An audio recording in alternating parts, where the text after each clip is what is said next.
The Academy of Motion Picture Arts and Sciences has announced the nominees for this year's Oscars, which will air live on ABC on March 12th. Among this year's most nominated films are Everything Everywhere All at Once with 11 nominations, All Quiet on the Western Front with 9, The Banshees of Inisherin with 9 as well, and Elvis with 8, and The Fabelmans with 7. And in anticipation of this year's awards, each of us has chosen one of our favorite films of the year in hopes that we can convince you, our beloved audience, to check them out. And Scott, we are going to start out with you looking deep into the eye of the sun. You're going to tell us your favorite movie of the year. My sunnies on, honestly. My favorite movie of the year, or rather, I think we picked a category that neither of you picked. So it's Best Animation Film. And I went with Guillermo del Toro's Pinocchio.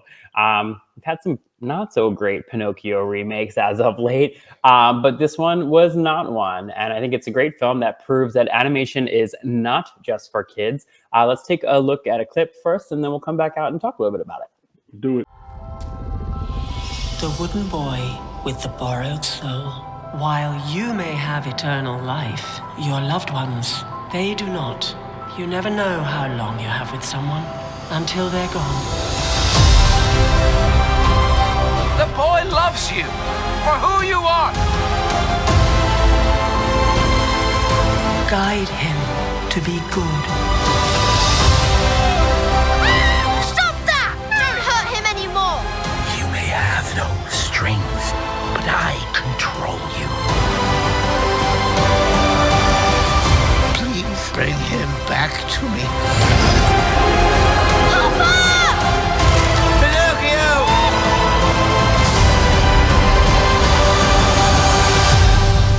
Life is such a wonderful gift.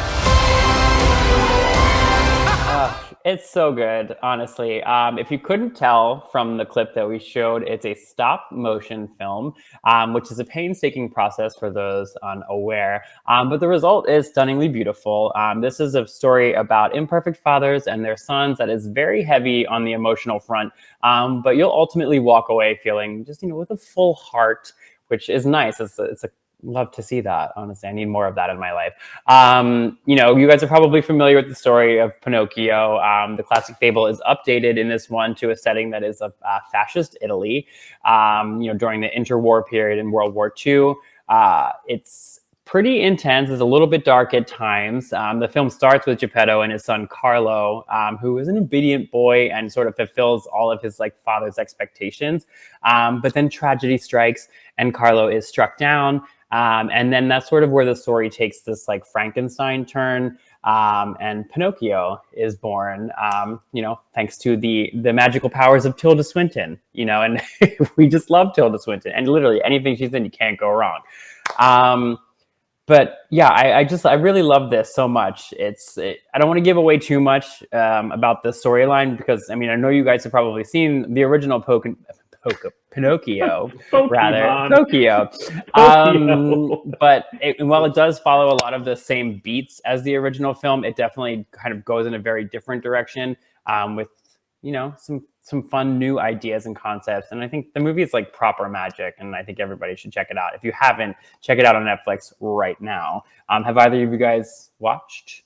No, but it does look like Pinocchio if a young boy was infected with the cordyceps from The Last of Us. It's not that kind of dark. It's a different kind of dark. Yeah, he's always trying to loop in, The Last of Us. You're welcome, HBO Max. They got David on the payroll. I have not seen this, but I've heard so many people legitimately insist that this should be in the running for best film of the year, not just best animated feature. And I love Guillermo. Oh, geez. You want to try that again, David? Guillermo del Toro. Pan's Labyrinth, of course, is one of my favorite movies of all time. And this has all of his films have a similar aesthetic to it, and this feels very much in that vein as well. Yeah, I mean, I'd love to get into the mind of Guillermo del Toro. I think he's just got really amazing ideas, and the way he brings them to life on screen is just incredible. And this is no exception. And honestly, in terms of like some of the concepts that he embodies throughout all of his films, this is sort of like, I guess, I don't know, like the pinnacle of all of that. Like he really does bring it all together here, and it's just beautiful to watch. It's really amazing story, and yeah. I can't say enough good things about it. I really hope it wins. It totally deserves it. And since you haven't watched it, please take the time and do it. It's a really good one. Honestly, what looks most impressive about this movie is that it's taking an original, like a not original story, but it's putting a whole new spin on it, which I can really appreciate because we live in a world of remakes and sequels and just reimaginings. But this is truly a reimagining of a classic story. So I think that is what really has it going for it. Absolutely. I mean, there are tons of remakes out already this year, and it's only, we've only been in this, in 2023 for a very short period of time. It's just, you can do it wrong and very easily, as we've learned, but this is definitely not the case with this one. So if you want something fresh and exciting, but that's somewhat familiar, check out this Pinocchio.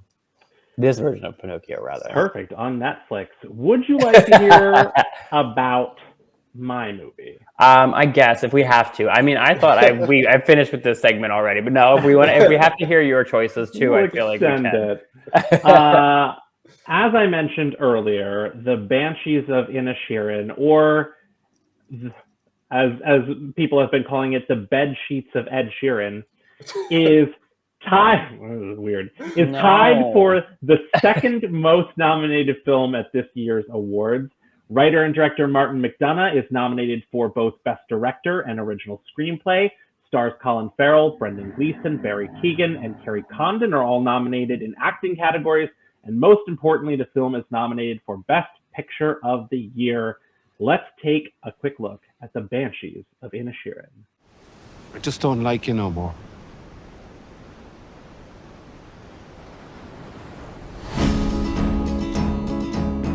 Have you been rowing? Have you been rowing? Have we been rowing? Well, yeah, rowing. It does look like we're rowing. You can't just stop being friends with a fella. He's dull, Siobhan. But he's always been dull. Maybe this whole thing has just been about getting you to stand up for yourself. How are you, fatty?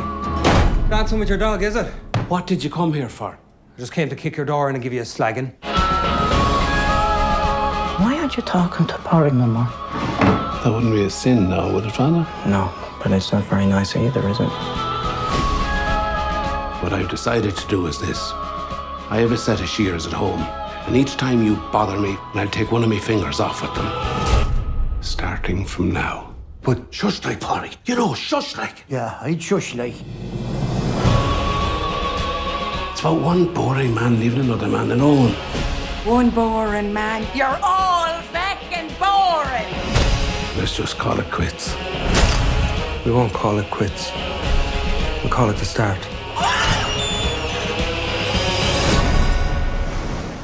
Guys, this is so good. It is really, really good. I first saw Banshees back in October at opening night of the Philadelphia Film Festival, and instantly knew it would be a top awards contender, without a doubt. If you're not familiar with it or couldn't quite follow along with the trailer, the film is set in 1920s Ireland and stars Colin Farrell and Brendan Gleeson as lifelong best friends whose relationship suddenly becomes a contentious cat and mouse game when one of them decides to end their union out of nowhere.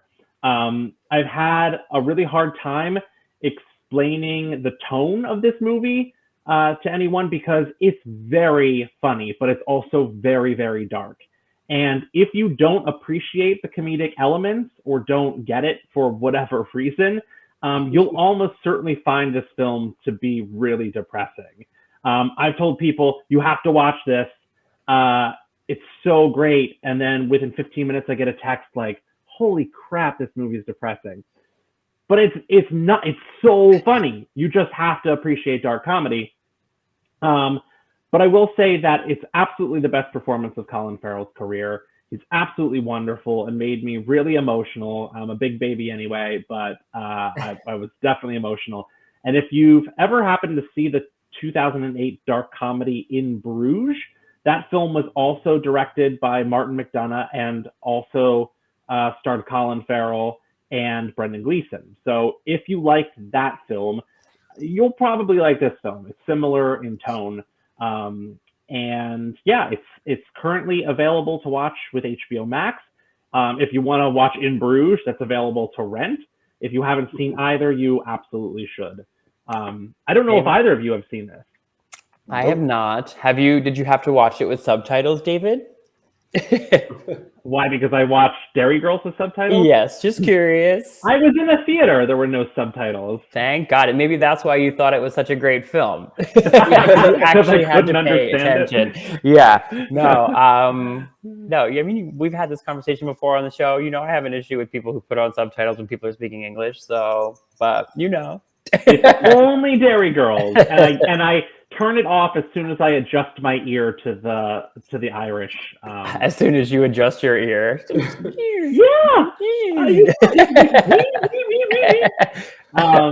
Yeah, but this is so great. Kwam, does this interest you at all?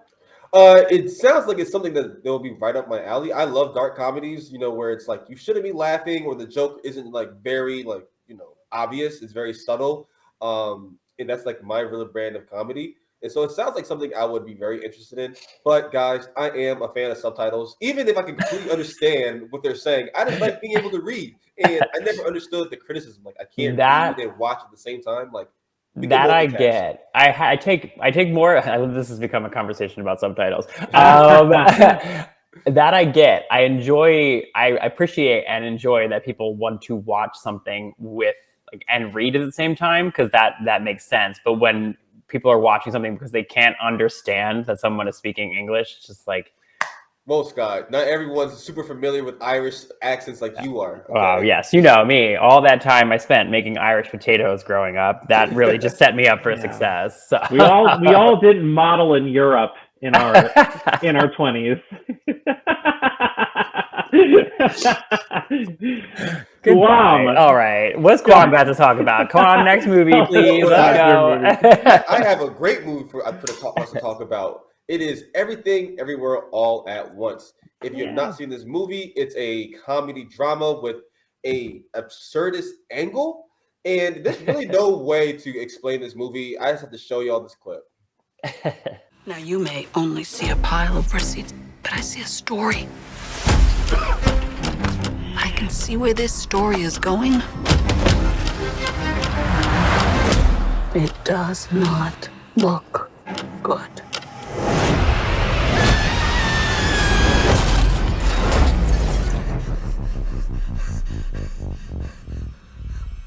What's happening? Evelyn, I'm not your husband. I'm another version of him from another universe. I'm here because we need your help. Very busy today. No time to help you. Across the multiverse, I've seen thousands of Evelyns. You can access all of their memories, their emotions, even their skills. There's a great evil spreading throughout the many verses. And you may be your only chance of stopping it. Don't make me fight you. I am really good. I don't believe you.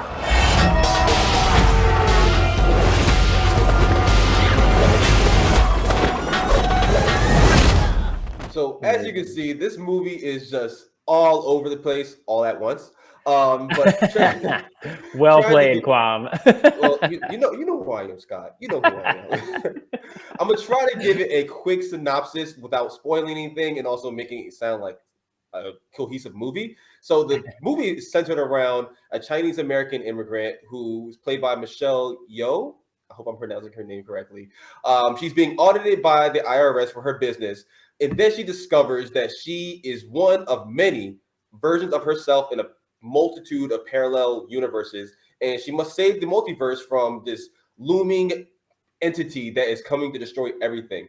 And that is just like this surface level, the best way to explain it, and with like a few sentences. But there's really no way to explain this movie without just watching it and experiencing it for yourself. It has so many different genres and so many different just takes on different, styles of media. And what I really appreciate about it is that it's original. It's something you've never seen before. And again, I mentioned that we live in a world of remakes and sequels and reboots. This is something that it's completely original. It kind of lampoons the current state of superhero movies, i.e. Marvel, with looking at this world as a multiverse and there's being multiple universes. And I just can't say enough about this movie. And as David mentioned, it's the most nominated movie at the Oscars, and I think rightfully so. It has everything you could look for in a movie, where it's comedy, drama, a little bit of horror, action. The action is off the hook. If you like martial arts, this movie is definitely for you. And it's just so crazy. It's like, when I say absurdist, I mean like there's a scene where you're like, this cannot be part of the movie. Like these are rocks. We are watching rocks right now. This cannot be part of the movie. And it is, and it works. And it's like, this is better than 90% of the stuff that's out right now. No shade. I can't say enough about this movie, but have either of you seen this movie? Yes. Jamie Lee Curtis is, I mean, not to discount all of the other amazing performances, but Jamie Lee Curtis is hilarious. It's just not a character you expect to see her in, so it's really fun to just kind of see her. I kind of went into it expecting that she would have this small bit part, and then it just became this whole, long story with her as well. And just watching her fight in that really wretched outfit and wig is just truly... it was great, and absurdist is the best. Wow, you would. Okay. I mean, could an IRS member get any scarier, any more terrifying? Exactly. I don't think so. But what a great way to, depict the IRS. I guess don't come after me, IRS. I'm just saying, but y'all can be scary sometimes. Yeah, exactly. For me, like my obsession with this movie is like solely based on the participation and success of Ke Huy Quan. When I was a kid, two of the movies I watched the most in my whole childhood were Indiana Jones and the Temple of Doom and the Temple of Doom and Goonies. And Goonies, so good. He was Data in Goonies and of course Short Round in Indiana Jones. And this is very much like seeing an old friend again, as cheesy as that is. Like it's like we lost touch, grew up together, and then like met again in this incredible world of cinema. And he's just the nicest man. He's won the Golden Globe. I believe he won People's Choice. Like he has talked a lot in interviews about being a child actor, and then as he grew up, not being able to find roles that fit him or were like of any substance, because it was such a long time before people of Asian descent were getting roles that were anything other than side characters or the best friend or just throwaway characters, and actually leading movies. And now he's finally come back to acting after having worked behind the scenes. There was a video that surfaced of him doing stunt coordination on the original X-Men movie. Him coordinating with Hugh Jackman as Wolverine and the Wolverine stunt double. And he's there actually fighting and showing them exactly how to do it. And you're like, man, like he went off and had his own journey. Hollywood started changing. Crazy Rich Asians came out and like changed the game. And now we found a role that like he can come back and like continue this journey that he was really passionate about as a child. And one of the other like really fun facts about this is that when he was doing his deal for Everything Everywhere All at Once, the lawyer who did his contract was Jeff Cohen, the actor who played Chunk in Goonies. What? Chunk from Goonies ended up growing up to become a Hollywood lawyer and did this deal. And I don't know, it's just such a full circle story. he's got really, really stiff competition in the Best Supporting Actor category, or I don't know if he's supporting or Best Actor, but since it's like kind of siloed between drama and comedy in Golden Globes, he had less competition, but it's going to be really tough, and I'm really pulling for him. What a like modest, awesome, sweet man. It's all the same feedback that I've heard from people who have interviewed him. It's just, he seems like he's such a genuine, amazing, really smart, funny, and just down to earth kind of guy. And yeah, we need more. Give us more, please. More of that. Yes. Well, you can check out all of this year's Oscar nominated movies. And by the way, Everything Everywhere All at Once is available on Showtime and Paramount Plus right now, so check that out. And you can also see winners from the past. All you have to do is say Oscars into your voice remote and catch up. You got a little bit. Start binging.